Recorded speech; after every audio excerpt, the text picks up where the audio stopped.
मुरगुड शहरातील ऐतिहासिक तुकाराम चौक इथं शहराचं आराध्य दैवत आई रेणुका देवीचं मंदिर उभारण्यात यावं अशी मागणी मुरगुड नगर परिषदेच्या मुख्याधिकाऱ्यांकडे निवेदनाद्वारे करण्यात आली आहे।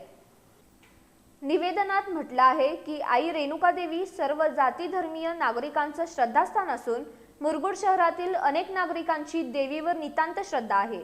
त्यामुळे शहराच्या मध्यवर्ती असलेल्या तुकाराम चौक इथं देवीचं मंदिर उभारल्यास भाविकांची मोठी सोय होईल।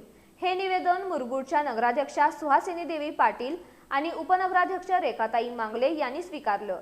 तसंच दरवर्षी होणाऱ्या रेणुका देवी यात्रेच्या नियोजनालाही यामुळे चालना मिळेल असं निवेदनात नमूद करण्यात आले। या मागणीला शिवाजीराव सातवेकर, नामदेवराव मेंढके, बजरंग सोनुले, नामदेव भांदिगरे, दत्तात्रय मंडलिक, जगन्नाथ पुजारी, जयसिंग भोसले, शिवाजीराव चौगले, कृष्णात पवार, शिवाजी वरपे, अशोक भोसले, राजेंद्र भाट, रोकेश पाटील, दिलीप साळुंखे, वसंत निकम, सर्जेराव पाटील, विक्रम गोधळे, विजय गोधळे, अनिल कांबळे, प्रकाश लोकेरे, संजय चव्हाण, संभाजी भोई, तानाजी शिंदे आणि वनाबाई कांबळे यांच्यासह अनेक विद्यमान माजी नगरसेवक आणि नागरिकांनी पाठिंबा दर्शवलाय। शहरातील नागरिकांच्या भावनांचा आदर करून या मागणीला तातडीने मान्यता द्यावी अशी विनंती नगर परिषद प्रशासनाकडे करण्यात आली आहे।